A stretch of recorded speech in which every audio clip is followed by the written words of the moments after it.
Good evening and welcome to Sim Racing Online.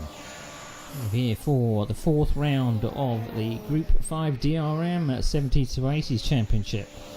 We are at Nurburgring today. I am your host Neil Wood and I will be taking you through 45 minutes of racing at this very famous GP circuit at Nurburgring in Germany. Currently got an air temperature of around 28 degrees Celsius. Temperature very hot at 45 degrees Celsius, so drivers out there have got a huge tall order on their hand to keep the tyres under control. That will be a very interesting thing to watch. But 45 minutes of racing at the Nurburgring GP circuit. We are using the circuit around 2005, I believe. It's around that kind of period.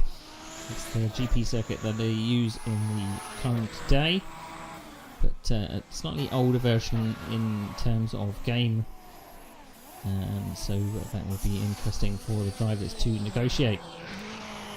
So, what have we got in store, or what have we had in store for this season? So this season we are using the Group 5 DRM cars, and we have had 3 races so far. So we started off in a Nurburgring, and then we headed to the Hockenheim circuit in the 1991 configuration, and then we headed to the dunes of Zandvoort, the 1960s version of Zandvoort. Nurburgring is our current location, and in a couple of weeks' time, on the 28th of March, we'll be heading to Zolder, the 1979 version of that circuit. It will be fitting with the cars in period, so that will be interesting to watch. Now, in terms of where we are in the standings, the championship, because these drivers are going for a 5-race series championship, so the season standings are as follows. So we have 2 people at the top. We have Tony Talviti and Nick Westy at the top of this championship, both on 46 points, which is very, very close indeed. Tony Talviti did miss the second round, so he dropped some points there, whilst Nick Westy perhaps picked up and put all the points in the meantime. There are points for pole position, so as long as a driver can get a pole position, they will get a single point on the board, and it may become vital for these drivers to grab that point. In third is Romain Lebreau, and then we have Maxime Perotti in 4th, and Gaten Noids in 5th. So that's the way the championship stacks up right now. So how about we take a look at what we are dealing with in terms of cars today. So in terms of the cars we will be using, each driver has to take one of these cars, a different one, every single round. So 5 cars and 5 different tracks. So that should make things really interesting. So car choice may be vital. We've seen a number of drivers taking certain cars at certain tracks, which may be more suited. So the selection we have: the BMW E21, the BMW M1, which is normally called the Pro car. A car that's got maybe up to about 1,000 horsepower, the Ford Capri Zack Speed, and the Lancia M2. The Lancia M2 seems to be an unpopular choice in the early races of the season, but drivers are going to be forced to use it in these last 2 rounds perhaps. Porsche 935, that's been a popular choice, so it's been and gone for some drivers. So what will be the choice for some of the drivers today? That'll be interesting to find out. So 5 cars, 5 different tracks to race them on, with 2 rounds to go.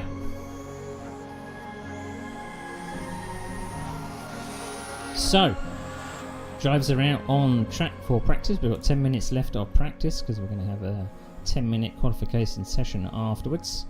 So let's go out on track. We are using automatic cameras today, so just to give me a hand on following the action.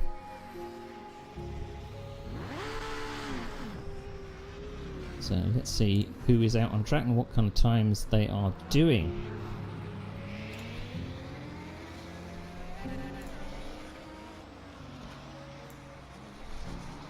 So we have a number of drivers in the server at the moment. We have 11 drivers in the server. And we are waiting for a few more. I believe there should be a few more joining us. So let's see, at the top of the times at the moment is Lars Hagman. Lars Hagman is currently in the BMW E21. So you can hear that the spooling up of the turbo of the BMW E21.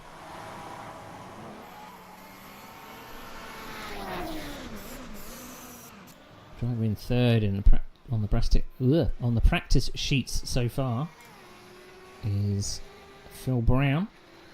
The camera seemed to have lost him. He's around there somewhere. There he is. He's in the Porsche 935. A very distinctive Martini livery. So these cars, very, very powerful. It's just a matter of trying to get that power down to the tarmac. So Romain Lebreau has decided to take the BMW M1, as does John van der Gies.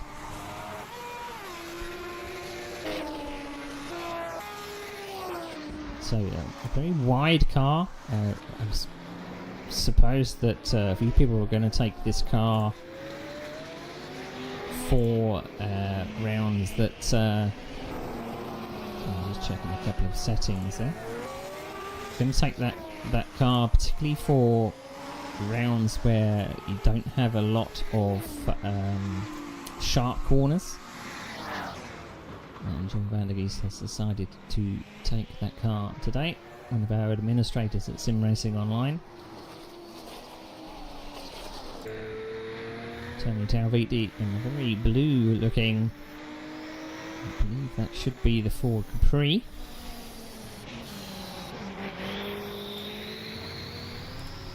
So I do have my list here so that I can look back to see what people have been taking. So Tony Talvisi in general has a choice of 3 cars. He's only been here for 2 rounds so far. What's happening with these cameras out the back of the circuit? That's going to be a problem. So we're going to have to keep an eye on that, unfortunately. Another BMW M21. Joe Reebok has got some kind of technical problem. He's off on the grass at the moment. But at the top of the times, Nick Westy has decided to take the Porsche 935. So I can tell from my cheat sheet here, Nick Westy has been in 3 rounds so far. He's taken the BMW E21, BMW M1 and the Ford Capri. And Porsche 935 will be Nurburgring. That means for the last round, he will be forced to take the Lancia M2. That's the way it goes for this championship. So drivers have got to be wary that they do swap cars. We did have someone that forgot that rule, and unfortunately they were moved to the back of the results by the stewards. So drivers have to remember that they have to adhere to that rule. So I'm seeing a lot of BMW E21s on the circuit. Philip Pichler is one of them. Another driver that has decided to take the JPS Lotus BMW E21. It's the only car where you can really hear the turbo spooling up.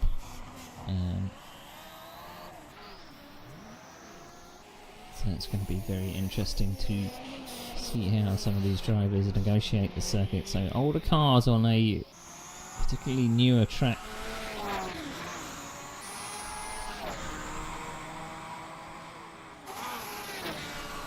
So current times on practice, we're seeing a 1:59.3 right now.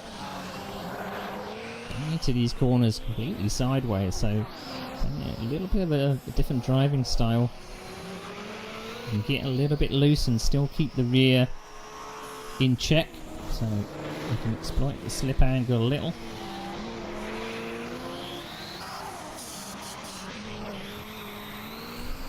So with this configuration of the Nurburgring in the early 2000s, it's a circuit that was used for the Formula 1 Grand Prix, also hosted the DTM amongst other series. I believe it also hosted and still does the GT World Challenge, the Nurburgring 24 hours. Obviously that takes the Nordschleife into account. So handbrake turns into that curve at the bottom of the hill there. Also the WEC came here 2015 to 2017, and also has World Touring Cars. And used to have the World Superbikes as well, so a lovely number of different car and bike series that used to come to this circuit. A particular favourite amongst many of the drivers, and I think the GP circuit in general just has a good flow to it.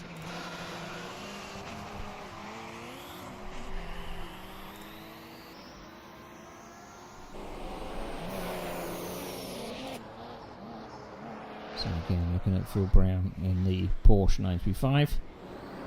The drivers have decided to take the Martini livery. There are quite a few liveries for this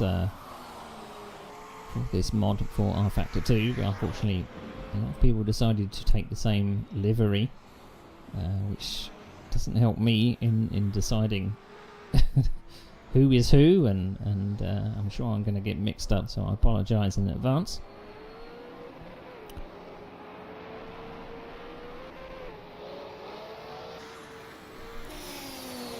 So Lars Hagman currently topping the times. It's a very unfortunate camera view that we're embedded in the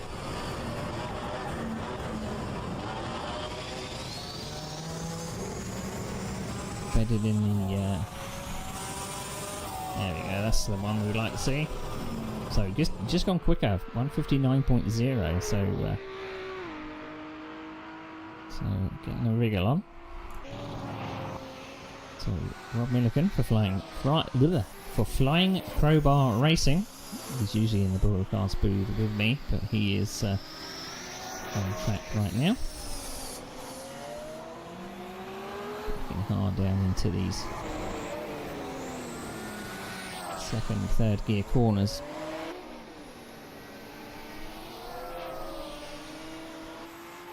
So this circuit does have characteristics that there's only a couple of slow corners on the track, a couple of corners that drop away from you, particularly turn 1 seems to drop away from you. It becomes a little bit off camber. I'm sure that we'll be able to go on board with a couple of drivers through qualifying, and in fact that's what we're doing right now. So we're going to head to qualifying. So 10 minutes on the clock. Let's see what these drivers can do around the Nurburgring GP circuit. So I'm just looking up my details here. So apparently the GP circuit was made or built in 1984. So coming up to the last turn of the Nurburgring GP circuit, you will head into the Nordschleife, which is the monster circuit that a lot of people love. So on the circuit comes Bjorn Hagman, his BMW E21.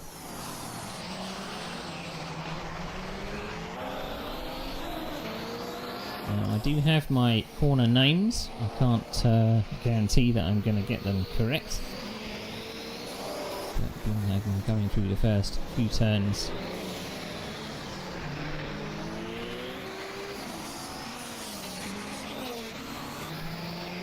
So I believe that's coming out of the forward curve and down the hill. No, that's wrong. That's the Valvoline curve heading into the forward curve. So continuing down the hill onto a short straight, heading to what is a hairpin. Brown on the exact same part of the track. So the Dunlop curve down the bottom. So the cars head up the hill. They're very close together for qualifying. This is the Michael Schumacher S. Stuttering, and I apologise for that. And then we head into the Michelin curve. And quick left. Get it right. There is a bit of runoff there. And then down the hill into the Warsteiner curve. And along this short straight with a slight bend in it. And Bjorn Hagman lets the car through, so he's not bothered by his qualifying lap. Into the Advan Bogen. And then into the last chicane, the MGK chicane. And then hopefully around the last turn here to start their lap.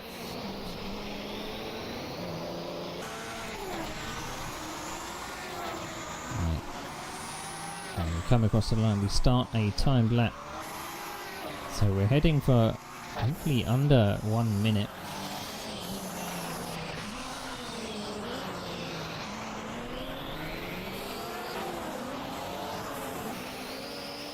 Under 1 minute, under 2 minutes rather. So 1:59 was the practice time. Lars Hagman got down to a 1:59.0.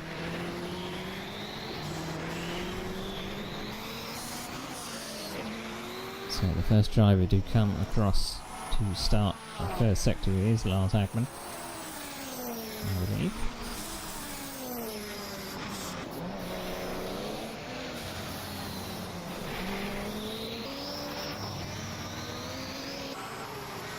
Running off the road.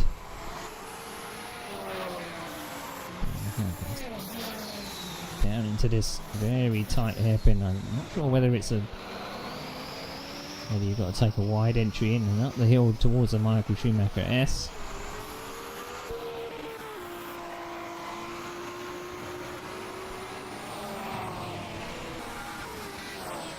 So the fastest sector on the track at the moment is Julian Paws in 5th.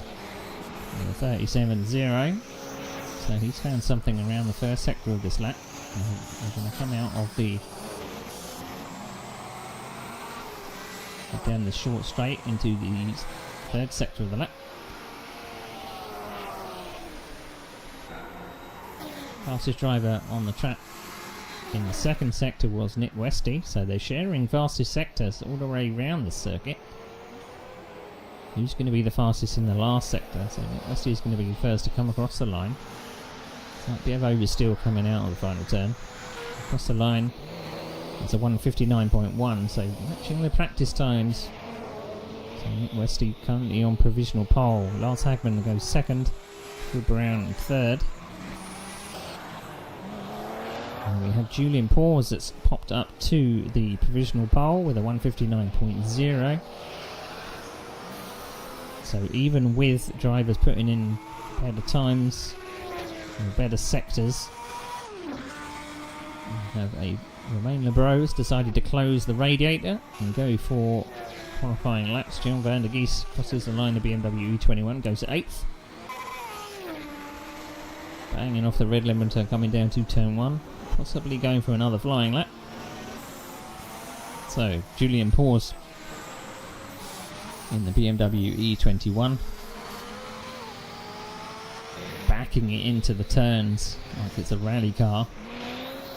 So specific driving style needed. You can get a bit of leeway, you can move the car around a little.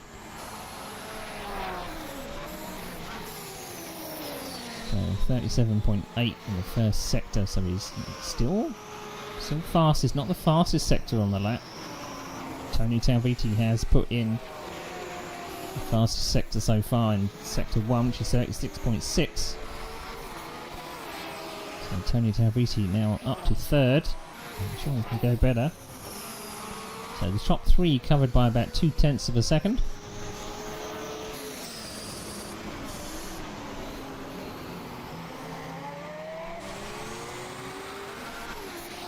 So let's see what Tony Talviti is going to do. A very brightly coloured blue Capri. So he's fastest in the first and second sectors. Banging off the limiter, changing gear. So currently a 159.1. If you can keep this time going, it's a tighter version of the chicane. It seems to ruin the flow a little. And we're in the final corner. Has he been able to keep that sector time going? So currently third, crosses the line and goes provisional pole. So that's a 158.3. So the rest of the field have got a time to match. That's 0.7 ahead of second place. I do see that there's a yellow. And looks like Rob Milliken has come to grief down at the bottom of the hill, but he's got going again. That's good to see. So currently Tauviti is on provisional pole, Paws in second, Westy third, Hagman in fourth, and Lebro is currently in fifth. So Capri, BMW, Porsche, BMW, that's the way that they're sitting at the moment. So a good spread of cars.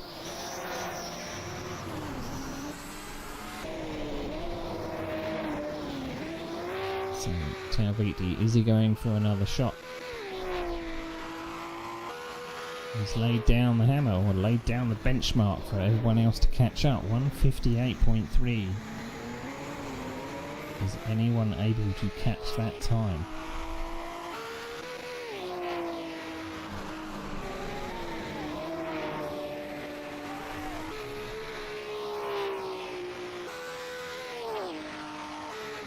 Under the bridge, turning into the off-camber left and down the hill. And to the right, trying not to run wide because you need this down this short straight. It's got a little bit of AstroTurf, so you can possibly run the car onto the curb and as fast as possible all the way through up the dip. Basically, you go down into a dip and up to the top of the hill you come to the chicane, and then around the final corner. There's a bit of a curb on the inside next to the arm car. You don't really want to be touching that. These cars don't do very well with curb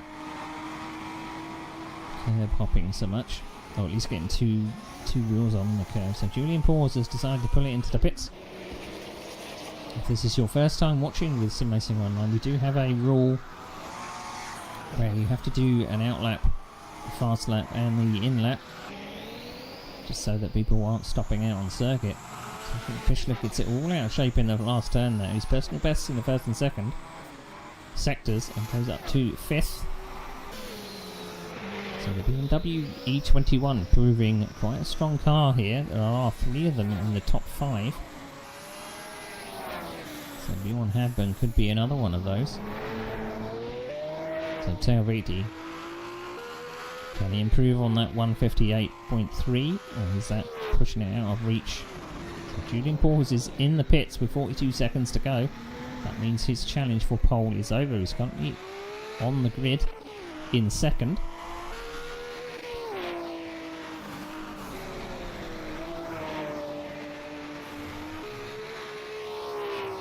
So we've got another spinner down the hill, just like Carl Straw is just recovering. Currently in 10th. Looks like that was turn 1. It's a very difficult corner to get right because you seem to be braking and turning at the same time.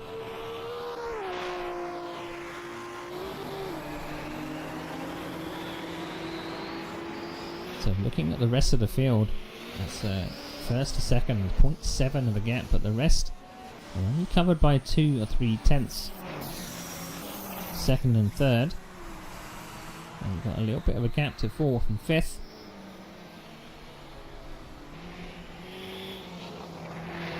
So who else is lighting up the timesheets? So this is Romain Lebro. It's BMW M1. So he's coming into the pits. Nick Westy, fastest in the second sector with the 51.3, coming back up the hill to the chicane. So he's decided to close the radiator. Slight lock-up coming to his chicane. Let's see if that's going to aid him in the last part. And keep an eye on his third place. So coming across the line, and he stays third. Pichler stays in fifth as well. So I believe Bjorn Hagman is out on a lap as well. So only 5 cars are out on circuit at the moment, hoping to improve. I think Bjorn Hagman is slowing down.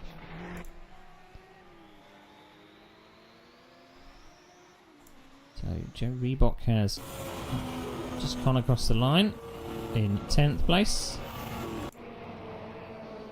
It's Carl Stroll coming into the pits. Jules De Silva in the BMW M1, it looks like. Is coming into the pits also. I'm not sure anyone is really going to improve. Anyone is coming into the pits after the lap. So Bjorn Hagman, possibly the only one that could notch himself up from 6th on the grid, although he's coming to a stop. So it looks like this might be the grid. Everyone coming back into the pits for a changeover to warm-up. So let's set the starting order, and let's take a look at what grid we have for the next round of the Group 5 DRM 70s to 80s Championship. So, one of the championship leaders, Tony Talviti, is in first, Julian Paws in second, Nick Westy, joint championship leader, in third, Lars Hagman in fourth. Then we have Philip Pichler in fifth, Bjorn Hagman in sixth, Romain Lebreau in seventh, with Phil Brown in eighth. We have John van der Geest in 9th, Joe Reebok in 10th, Rob Milliken 11th, Carl Struwell in 12th, and we have the last of our runners is Gilles De Silva in 13th. So very interesting qualifying session, very interesting car choice as well. I'm supposing that a lot of people are trying to get the BMW E21 out of the way before the last round at Zolder. Zolder will be a very tight circuit for all these cars.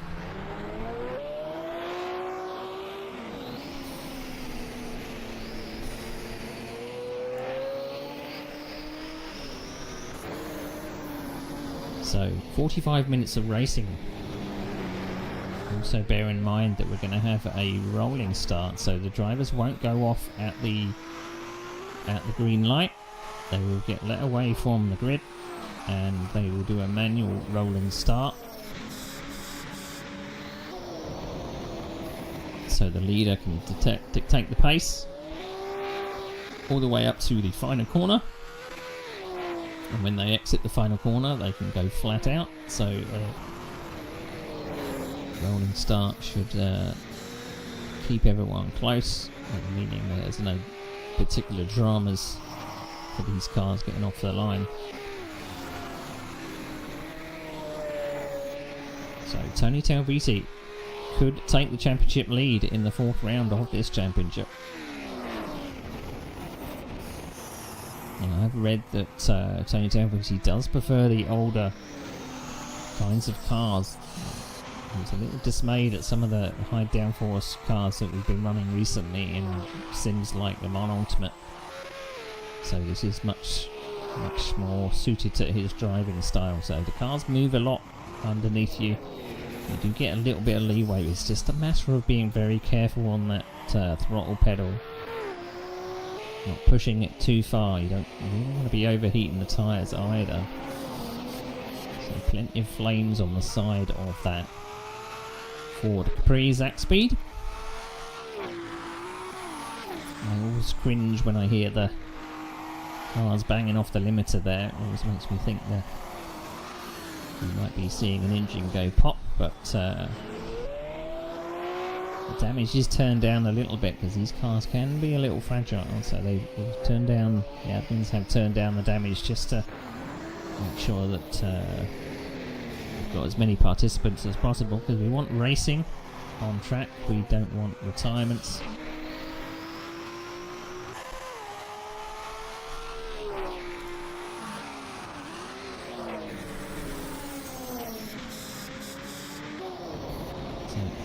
drivers out on the track. So Tony Tervoti being chased by Lars Hagman. It was good to get your eye in, to warm up just before the flag, just before the green light. Have a think about where you might be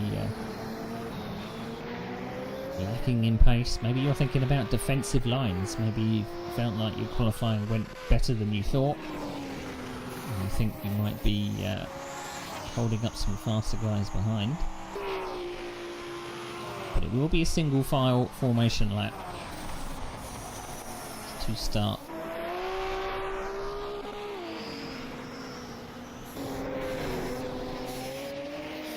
Let's have a look at the season standings one more time. So Tony Tervoti and Nick Westy actually lead the championship right now. Now in terms of count back,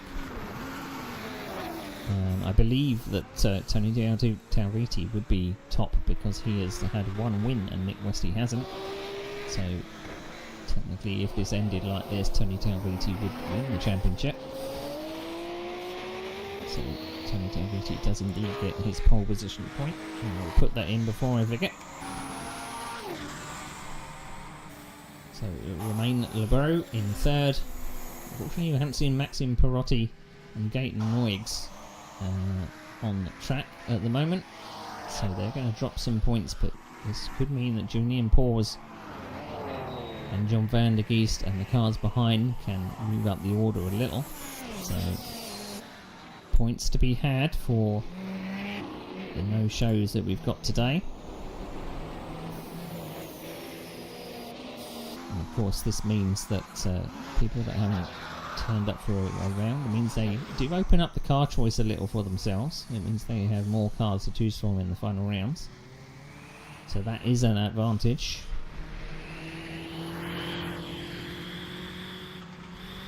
So last few seconds of warm-up. We need to do a practice start because we're not doing a practice start. So 45 minutes of racing. We are expecting a mandatory pit stop just to add to the drama and the tight pit lane at the Nurburgring. So you come up to the final corner and that's where the pit in is.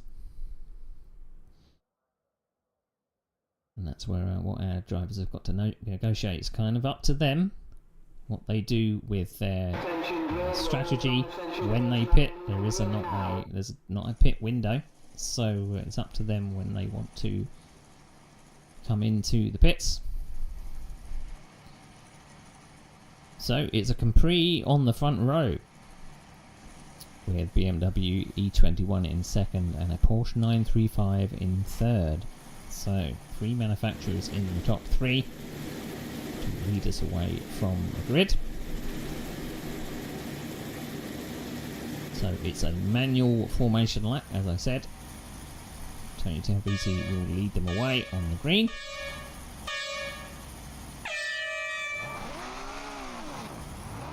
So away they go. The last thing you want to do is stall the car.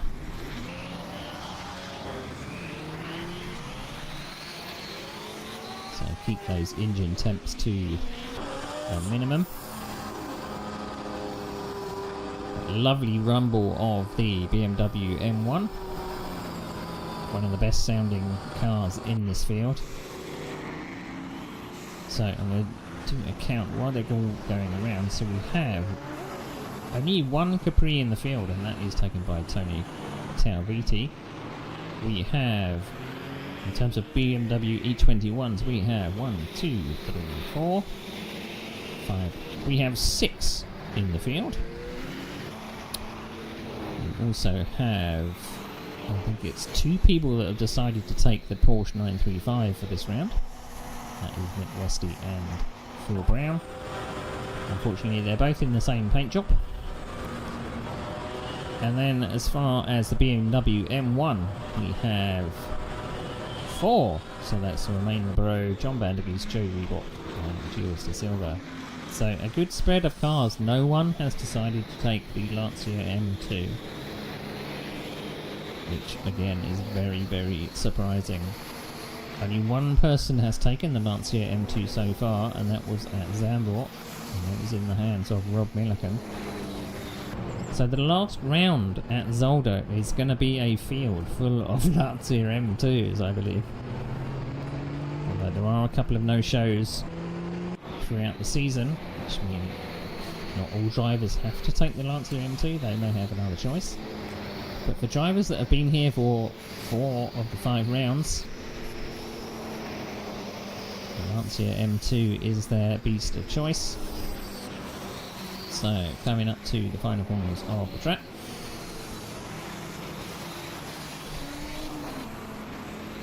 So, Tony Talviti is leading them around down the short straight up towards the chicane.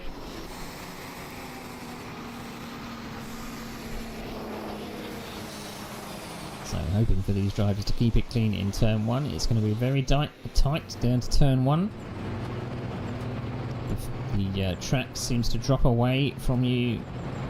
It is very wide on exit, so drivers do have the opportunity to go a little bit wide. But as soon as you come out of the right, you're into a left-hand curve. So drivers warming up their brakes as we come out of the final turn. So Talviti will bring us to green, so a very slow formation, and they can go green as soon as they exit this turn. Tony Talviti puts on the anchors, puts on the accelerator rather, and away he goes down to turn 1.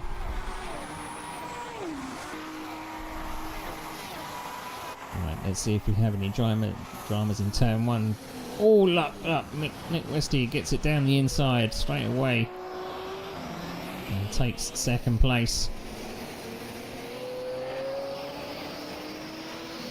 Worried whether he was actually going to get it stopped down into the first turn. Fishtail waggling.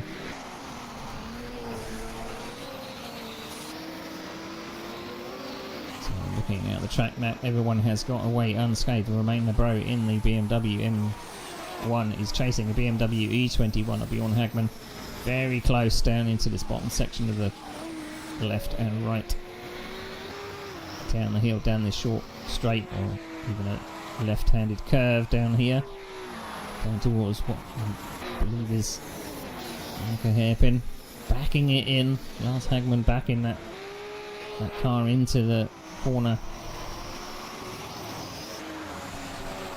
chasing Julian Powers' pause in the other BMW E21. So it looks like Westy on the case of Tony Talviti straight away. Those BMW E21s are in close proximity. No yellow flags for these first couple of laps, which is good to see. There's only one driver that's possibly dropping away from the field in 13th, Jules De Silva. Slightly dropped away from 12th place, but everything is clean up until now. So taking to the curbs in this final part of the circuit. So fastest car on the circuit right now as they go across the line. So Tony Talviti take us to the next lap, 158.9. So on pace for qualifying.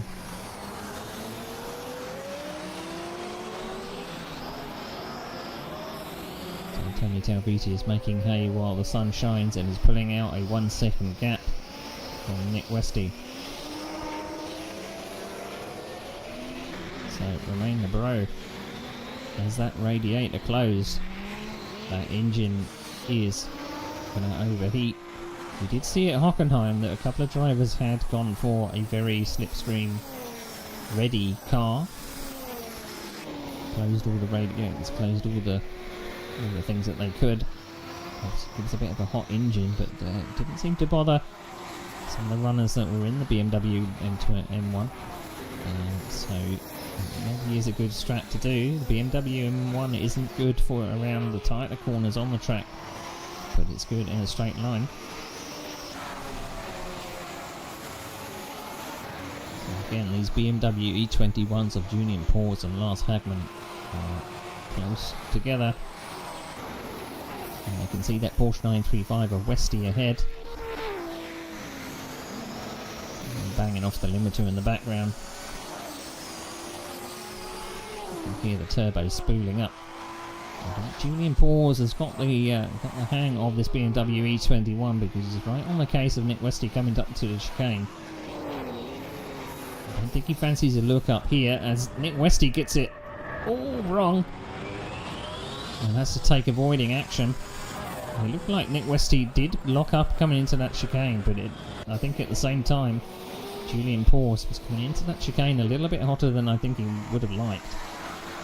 They ended up banging side by side. It looks like Nick Westy possibly is going to go defensive for the first time down to turn 1. Possibly not. So there will be other chances for these BMW E21s behind. Nick Westy looks like he's actually stacking up 3rd and 4th. This will be doing the tyres no good. Lots of lockups coming into these corners and lots of tyre smoke coming out. So these rear tyres are going to be very, very hot. Lars Hackerman is just sitting there in the rear of this battle, waiting to pick up the scraps.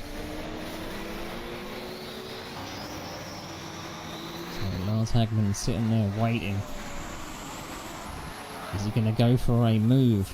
Does he think he's faster than Julian Pors, or sideways again into these sweeping turns? Meanwhile, Tony Taviti is getting away. 3.7 seconds has been pulled out in the first 7 minutes of this race. Which should give him a buffer in the pit stop phase of this race. There's plenty of places on this track as well that you can get hit with track limits, so drivers have got to be very, very careful. Slight oversteer coming out of that turn. Looks like the BMW had the momentum coming up the hill. Slight clipping of the curb possibly disturbed his car. Lars Hagman following into that chicane and he can't capitalise. Julian Pors was a little slow into that chicane, but he's already back on the case of Nick Westy's Porsche 935. Right. Tony Taviti has found some extra time. He's now in the 157.7. So streaking ahead of the field. Again locking up into turn 1. Nick Westy does seem a little bit weak into some of these braking zones. Possibly flat spotting those tyres. BMW E21s of Julian Pors and Lars Hagman just have to be sensible. Lars Hagman got very close under the rear wing. Probably didn't expect Julian Pors to slow up that much. It's Julian thinking would go down the inside. Unfortunately not. These corners leading into each other. If you go for a move down the inside, then it's very likely that you will sacrifice your exit. So lots of oversteer on the exit of these turns. We are concentrating on the battle for second, on 3rd and 4th, as we drop back to 5th and 6th beyond Hagman.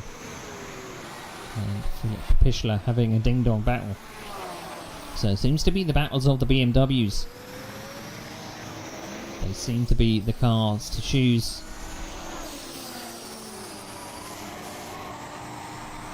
So again, back to the battle between 2nd and 3rd. So fancy to go around the outside, not quite enough room.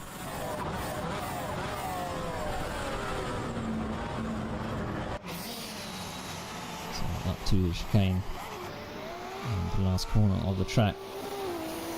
So Julian Pors has already had a couple of bites at the cherry, as it were.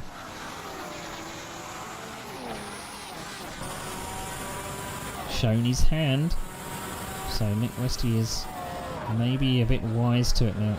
Does Lars Hagman feel like he very wide by Nick Westy in front. Does Lars Hagman feel like he's faster than this car in front? Julian Bors, perhaps. So Julian Bors has regrouped a little. And he's now on the rear wing again of Nick Westy. The lead gap now up to 7 seconds. This is battle for second, third and fourth rages on. There is a yellow flag on the circuit for that is 12th place of Carl Straw.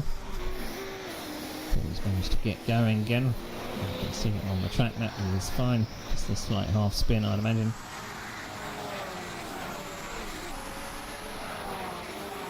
So Julian Bors heading down into this hairpin. Completely sideways on entry for Nick Westy, but he's able to kind of park it on the apex and just floor the throttle coming out. And even with that massive oversteer, he's still able to get the traction down to the road. But is it just a matter of time before these BMW E21s are passed? Perhaps we're going to be in undercut territory for some of these drivers.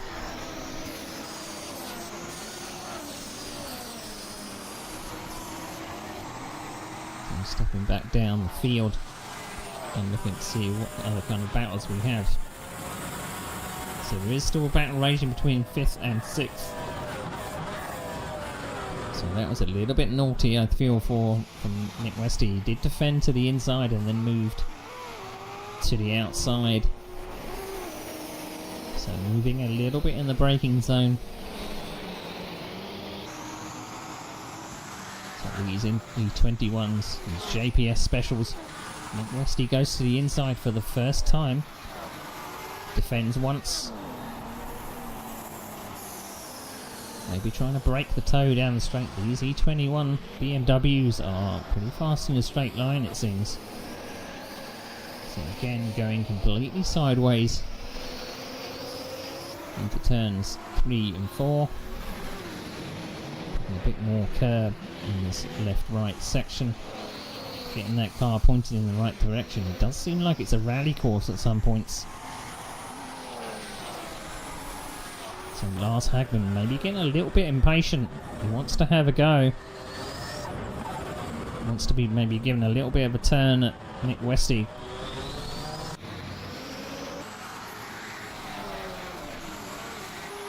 So what different can Julian Bors do? Maybe stick one up the inside, push.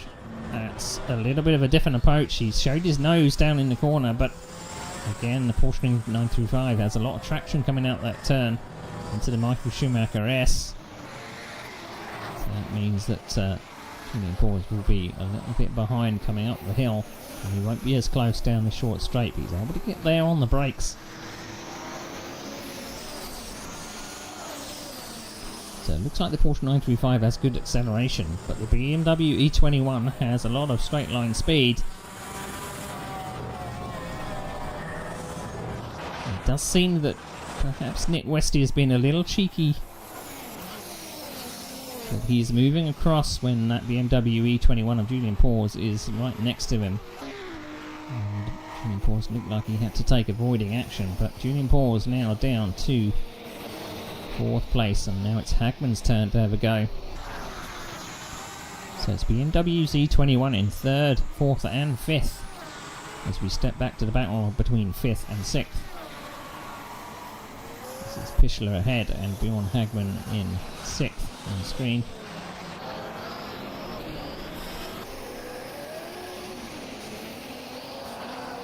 So it's going to be like this all the way up into the pit stops, I feel. So Lars Hagman now has the opportunity to attack. And Bjorn Hagman has the opportunity to attack. He's been behind Pichler for the majority of this race. So these E21s are providing good action for us. Lots of sideways action now. So looking at the lap times, the top 3, so 2nd, 3rd and 4th, still in the 59 range.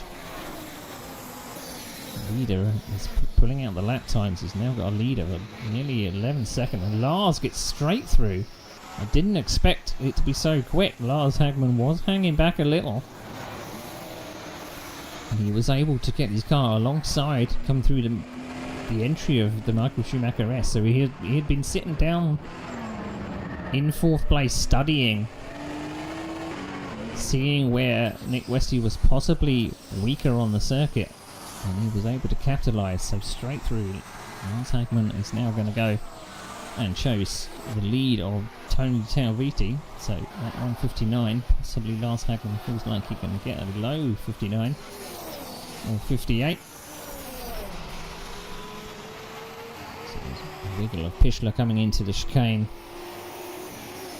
These cars can be a little bit weak on the brakes.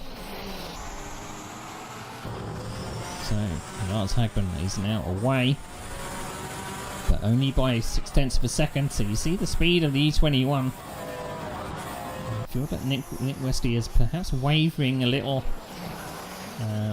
on the straights there. He needs to pick a side and stick to it. So again, having trouble keeping that car straight. And again, Julian Paws was alongside there. I feel like this isn't touring cars.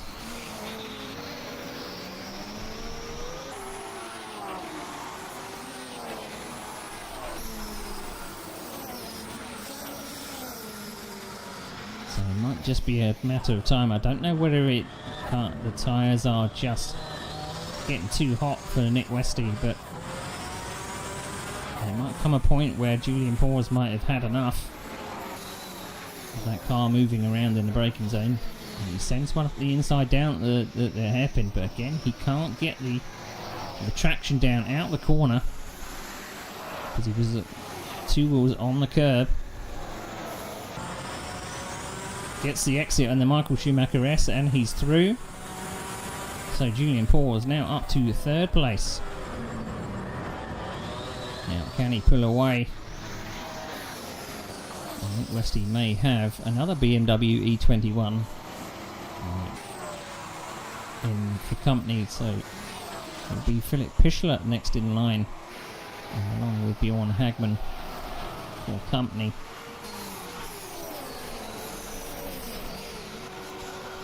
As Bjorn Hagman gets it all wrong coming into the chicane, didn't quite brake. So first car is in.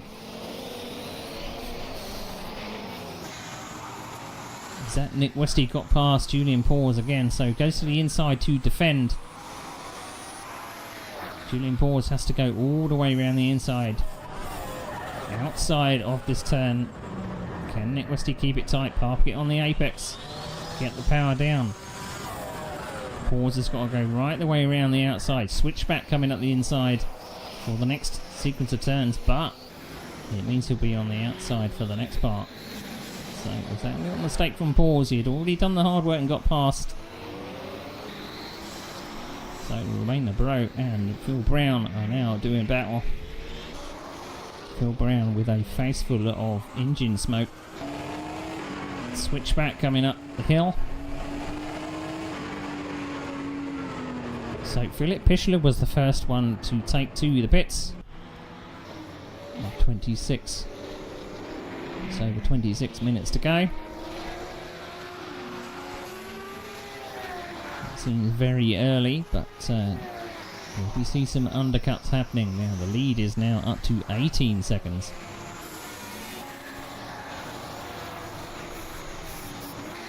Philip Pichler is in the pits for quite some time. He'll go down a lap. As the next car comes in the pits, Carl Stroll is the next. Unfortunately, he's our first retirement. I've just seen it on the sheet. 13th on Stroll. You didn't see that on screen. I wonder what happened to Carl Stroll. Philip Pichler is now out of the pits in 11th place. So 5th place all the way down to 11th. To the battle between Lebro and Phil Brown. Lebro was able to pull out a little bit of a lead there. So Julian Paws. It'll be time to come into the pits for the undercut chance. Who's the first to blink? So the top 3 have not pitted. Bjorn Hagman is in the pits, pitting from 4th place. So Bjorn Hagman was tucked up behind Phil Brown. So the Bro has released Phil Brown. He is pitting also, so we're around the point of half distance. So is Julian Paws thinking about pitting?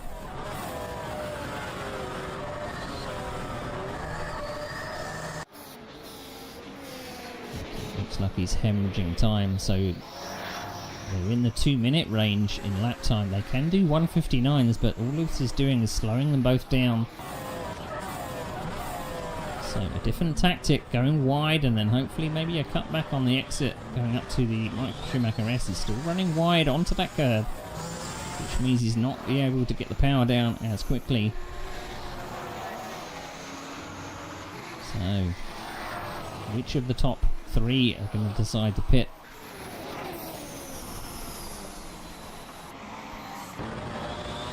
So slight oversteer moment for Nick Westy coming out of left-hander. So a lot more momentum, it looks like, down the hill and then up to the chicane. Slightly oversteery moment coming through that slight curve. Locking the brakes coming up to the chicane, bumping over those curbs. Who's our first to blink? They still stay out. This is hemorrhaging time for both of them.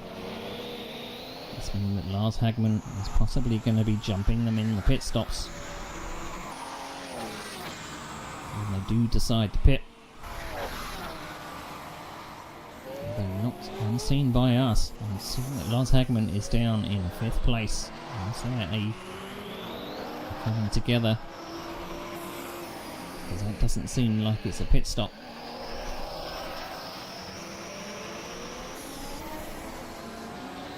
So meanwhile, Tony Giaviti out front, still putting in 1:58.3 was his last lap, so he's 2 seconds faster than 2nd and 3rd.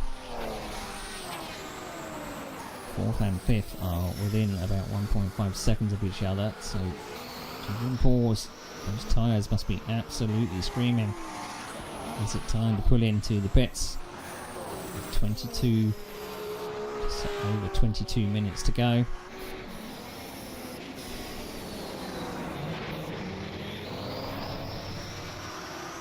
Down the hill again towards the hairpin. He's tried the outside, he's tried the inside, he's going to try the inside again. Trying to get it stopped on the apex. He's done it this time. He's going to accelerate up the hill, no particular problems.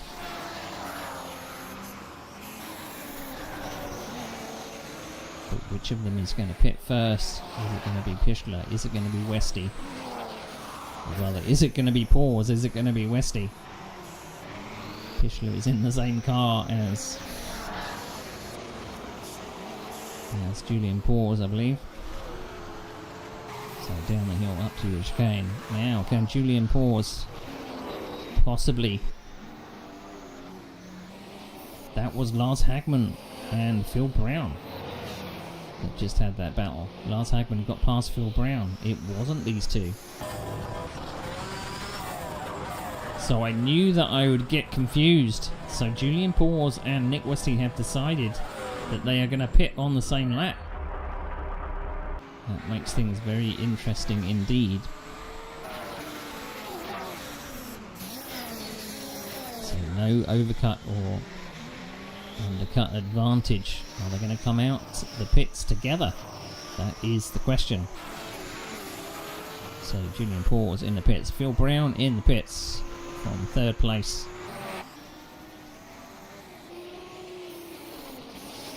So 3rd down to 6th, currently in the pits. Rob Milliken continuing on in 8th place. Joe Reebok in the pits as well. James De Silva down in 12th, currently in the pits. Looked like Rob Milliken had it all locked up from the rears down into turn 1. So So this has pushed him up to third place on the road. So there may be some differing strategies. So it looks like Bjorn Hagman has passed Pichler through the pit stops. So we've still got the pit stops to sort everything out. Julian Pors is out the pits. Is he ahead of Pichler? Is he ahead of Westy? That's the big... Westy is not out the pits yet. So Julian Pors and Philip Pichler are together. So Pors seem to have lost out. Those laps stuck behind Nick Westy were possibly costly. Just dropped him down the order. In fact, that's Pichler getting past Julian Pors. So Julian Pors perhaps with cold tyres. So this has worked out perfectly for Philip Pichler. Tony Talviti is in the pits. So our leader pits. We had a deficit. Second place had a deficit of about 7 seconds when he came in. He's going to lose. In fact, he's not going to lose that lead to Lars Hagman because Lars Hagman comes in the pits.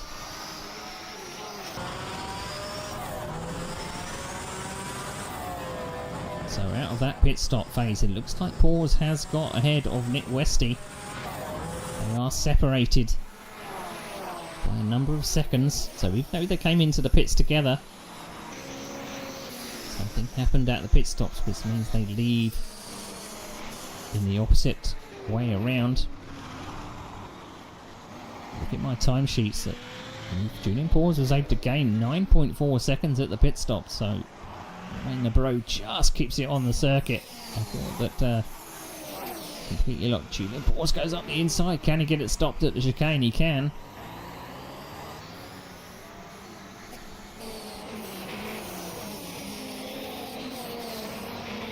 So Talviti coming out the pits. Second place Tony. Second place Lars Hagman is still in the pits. Should be just about leaving. He's dropped to 5th place. He's coming out of the pits now.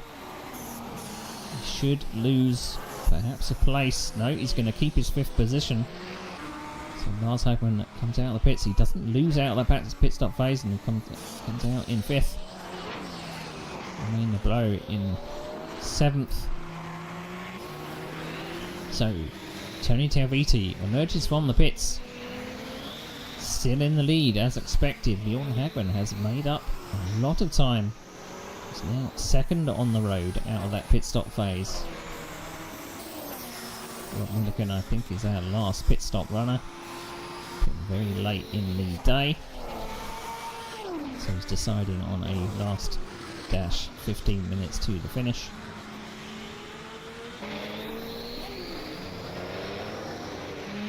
So Talviti leads, Bjorn Hagman in 2nd, Julian Pors up to 3rd. Pichler was a big winner out of that, he's now up to 4th. Lars Hagman in company.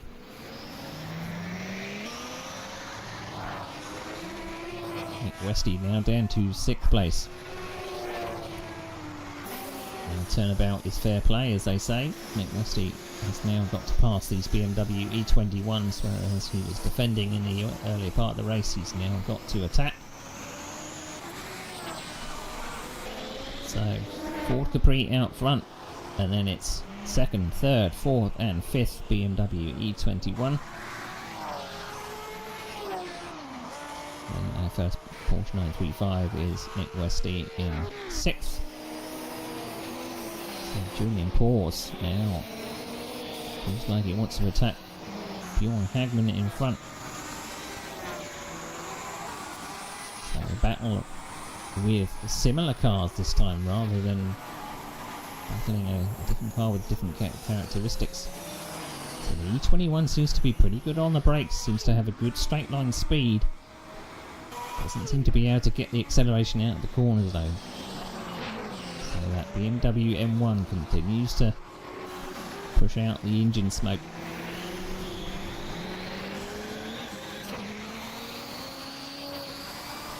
So just over 15 minutes to go. We still have Tony Talviti out in the lead. Looking at his last pit stop. His lap time 3:26, so you do lose a considerable amount when you pit with these cars. I'm wondering whether a couple of people decided to perhaps put it full of fuel and just change tyres. I think changing the tyres is mandatory, so we need to see whether people decided, in fact they maybe missed that rule.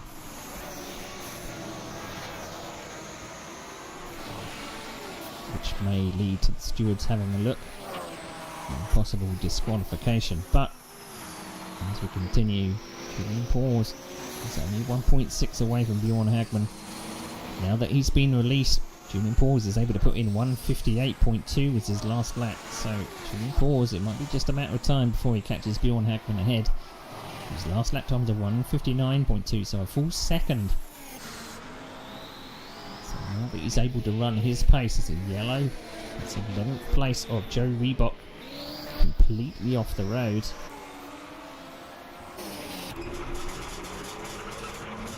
I'm not sure where that is on the circuit. It's coming down the hill just before the short straight. So Joe Reebok is able to get going again. It's good to see. We've only had one retirement so far, which is also good to see.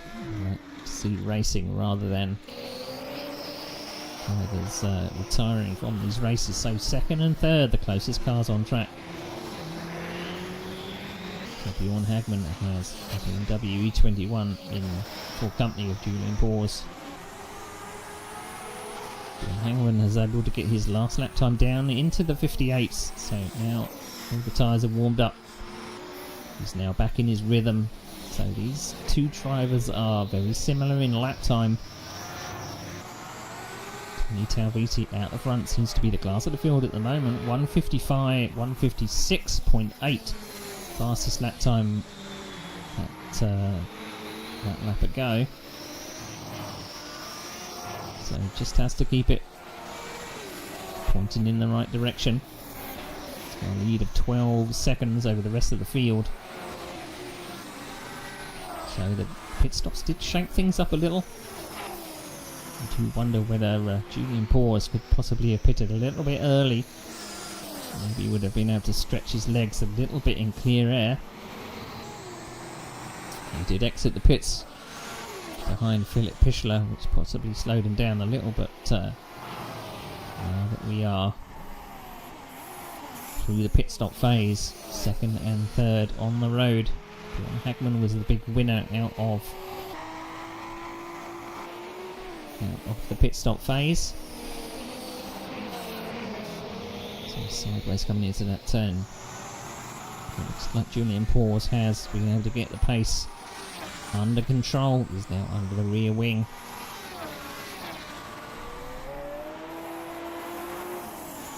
So I am keeping an eye on Nick Westey's battle between Lars Hagman and himself. Actually, he was a 1 second adrift, but now 4 seconds adrift, so something must have happened. So, different tactics. Julian Paws is now against the BMW E21 of Bjorn Hagman, so they're going to be different drivers, but possibly the same driving style of that car. Backing it into the turns, that seems to be the way that you use the BMW E21. Short squirt out of the corner. So it does seem like Julian Paws is getting on the throttle, but on the curb, which unfortunately makes the car unsettled.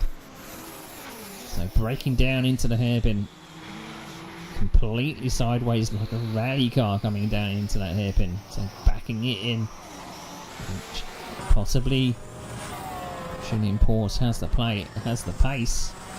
But where can he unleash his pace? That's the thing.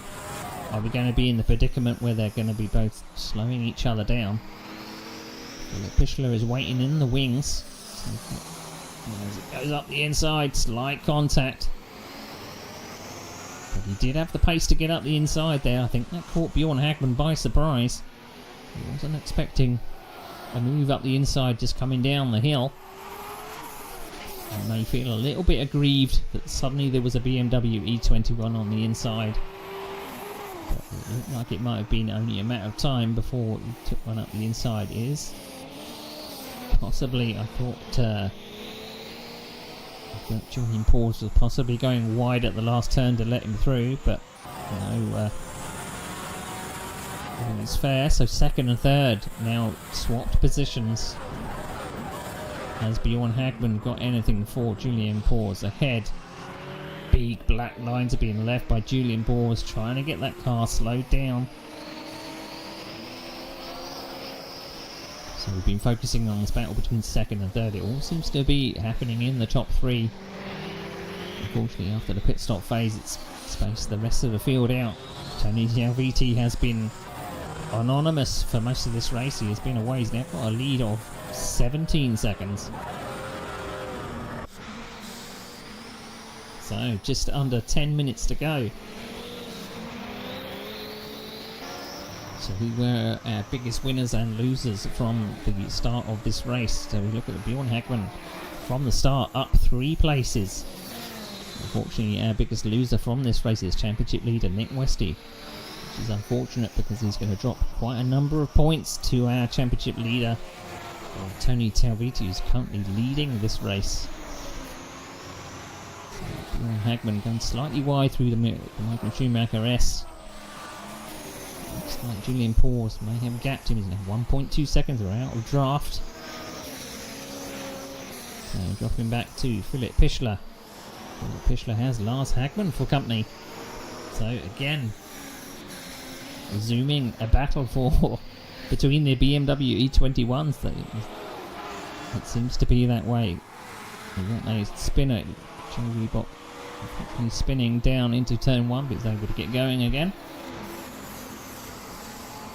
Right, 2 different BMW E21s, but the action is the same.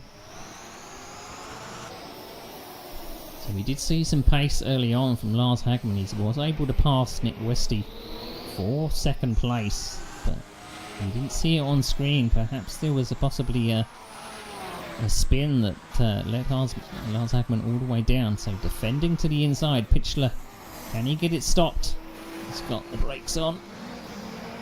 He's slightly wide, but the next corner is the left-hander. He's going to be inside for the left-hander. Lars Hagman may be thinking about the switchback. Pichler goes slightly wide, leaves the door open, and it's the same situation. He's going to be on the inside for this corner. And he's able to get past. It seems like he put Pichler on the back foot there. Pichler was struggling on the brakes. And all that Lars Hagman had to do is stay wide and get a better exit and get the switchback. It looks like Pichler has now dropped down to 5th place. You can see that white car of Nick Westy in the background did lose a lot out of that pit stop phase. So, possibly was there damage repair that Nick Westy had to do. We didn't see any particular problems, but we did see him maybe coming together with Julian Paws that maybe damaged the bodywork. Did Nick Westy try to repair that damage instead of turning the damage off? But we'll have to see after the race. So just under 7 minutes to go. Talviti leads Paws second, Bjorn Hagman in third. Now Lars Hagman now up to 4th. And he has 6 seconds to catch his brother. I think they're of similar pace.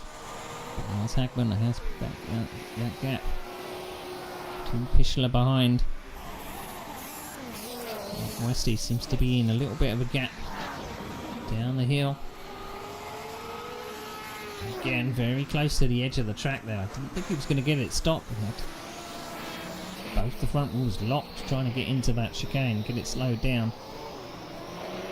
Majority of the time, Nick Westy has had this car completely sideways. Not sure those tyres are going to be agreeing. But still in the 159s, so still able to put together some laps. And we have Romain Lebro. I'm not sure where the cameraman was pointing me with that. Romain Lebro still in 7th place. So we do have a couple of absentees from this race, and they're unfortunately going to lose a number of points in the championship. This is the penultimate round of the 5-race series. We will be heading to Zolder for the next round for the final race, the final race of the season, and I'll have some predictions ready for that one. We'll have to go through what could happen in the race. This race may have decided the championship. We have Romain Lebreau still smoking away. BMW M1 is still robust enough to keep that engine alive. We haven't seen much of Gilles de Silva in the other BMW M21. Down in 12th place at the moment. So we have 12 drivers on track at the moment. Julian Paws now putting out a gap to Bjorn Hagman. He's able to get away.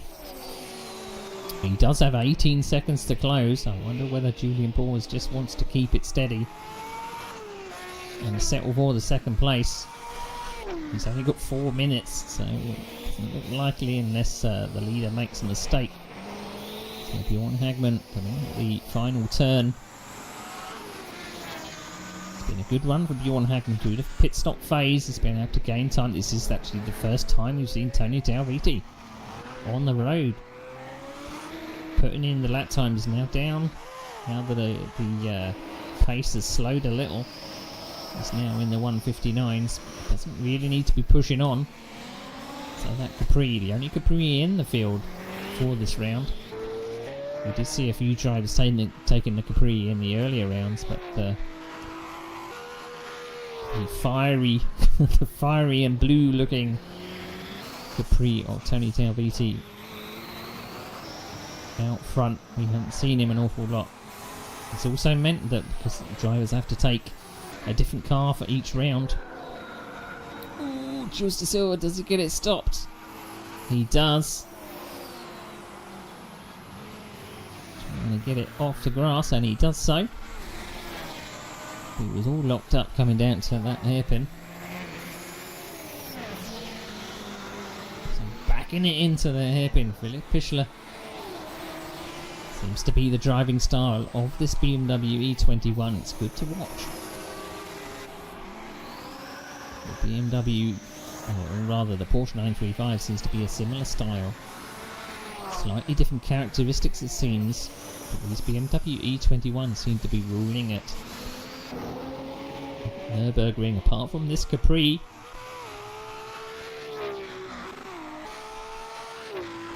So, 2:45 to go. 2 laps to go of the Nurburgring GP circuit. John van der Geest, we haven't seen anything of John van der Geest either. A solid run in 9th place. Points will be paid all the way down to 12th place or even 13th place on the road. Drivers just need to start the race and they will be awarded points.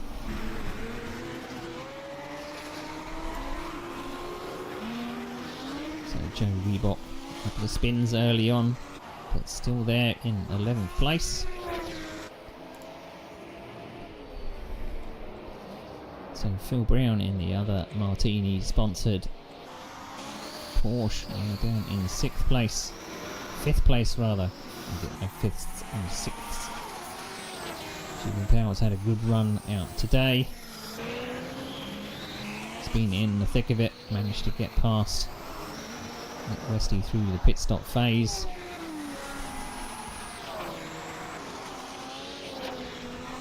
So Tony Talviti was able to get that pole position bonus point, which may be useful at the end of the season.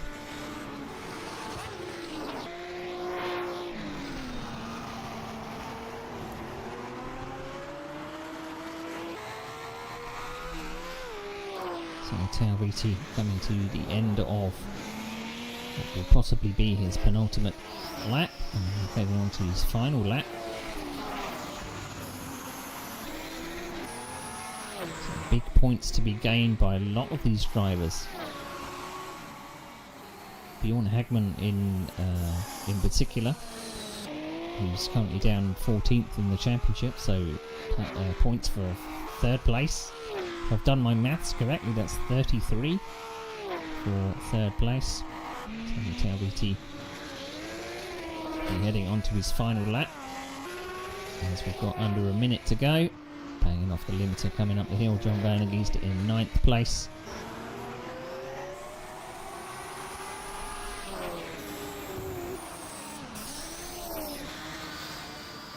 They're looking a fetching looking BMW E21 livery. So big points gained for Lars Hagman as well in 4th place. We've got a solid run out in 11th. Going to get some good points from this round.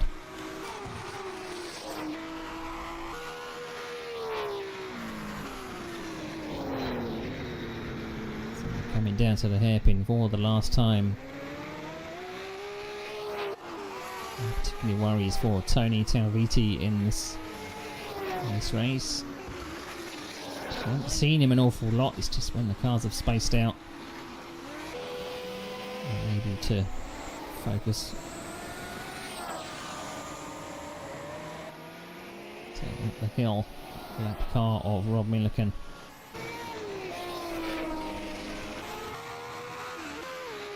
So here is our leader coming up the hill for the final time, up towards the chicane.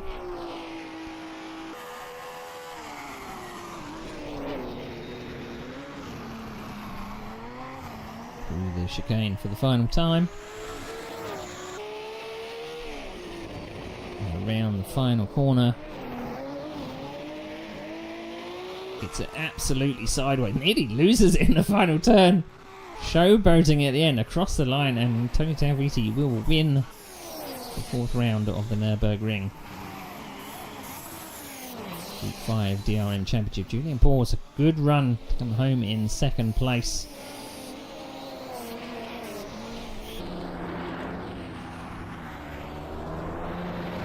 So, on his cool down lap, Tony Talviti and Jules de Silva just coming up the hill to cross the finishing line to finish the race.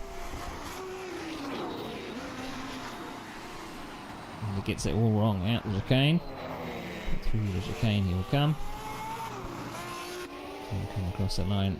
It does look like 7th place has crossed the line. 7th place. 6th and 7th. Nick Westy 6th. Romain Lebreau in 7th. And 8th will go to Phil Brown. So Phil Brown, I feel maybe a little lost out through the pit stop phase. But we ended up with a good finish. No particular worries. We didn't see a lot of yellow flags in this race. It's certainly been action all the way through, though. Action all the way through. So, what a finish. What a finish. So, where does that put everybody? Where does that put everybody? So, championships will have possibly changed hands. This is going to really shake up the order for the final championship order. So, Tony Talviti came away with the win. Julian Paws in 2nd. Bjorn Hagman in 3rd. Made lots of headway through the pit stop phase and was able to up to 3rd place. 4th is Lars Hagman, was up to 2nd at a certain point in this race, but unfortunately he came away with 4th, so a little bit of a fight back for Lars Hagman. But Pichler was again battling with Lars Hagman for much of the race and finishes not far behind. In 5th, Nick Westy was in 2nd for the majority of this race, but looked a little unsteady through the braking. Always backing it into the turns, those tyres always smoking. Came home in 6th. I don't know whether there was a problem in the pit stop, which led to him losing 2nd and 3rd, but down to 6th. Romain Lebreau, the smoking car of the race, will finish in 7th. Phil Brown will finish in 8th. Ninth will be John van der Geest. I'm just looking to find him in the list. So I'm doing the points while I'm doing this as well. John van der Geest will finish 9th. And then Rob Milliken in 10th. So Rob Milliken had a custom paint job for this race, Flying Crowbar Racing. And the next finishers, we have 3 extras. So Joe Reebok in 11th. And Jules de Silva in 12th. And our only retirement was Carl Struhl in 13th. So let's see if we can get the points all sorted. So Tony Zanviti got an extra point for pole position. Let's create our standings. I do have all my spreadsheet updated, so I can generate all the standings automatically. So let's make sure we get this updated and switch over to the standings so you can see where we now sit.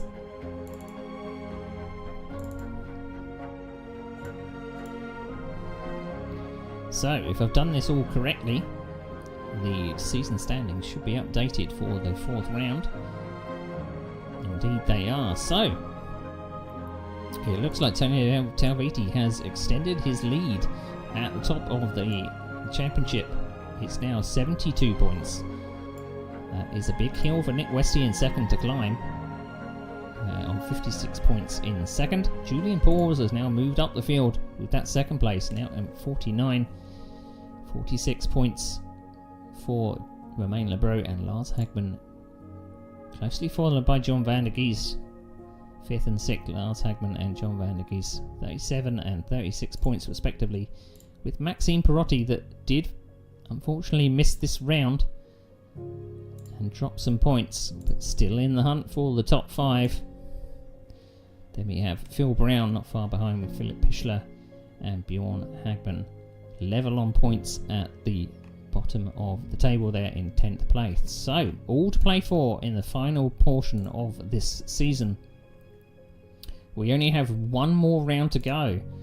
Which is at Zolder, the 79 version of this circuit, which means long sweeping turns without the chicane at the bottom of the hill. It's going to be an extra challenge for these drivers. They have to, again, the car that they took this round they can't use for the upcoming last round. So it's a championship showdown at Zolder 1979. So thank you for joining me and at Sim Racing Online for this Group 5 DRM Championship. If you want to see what upcoming races we have for broadcast and for racing, head to simracing.co.uk and you can join us too.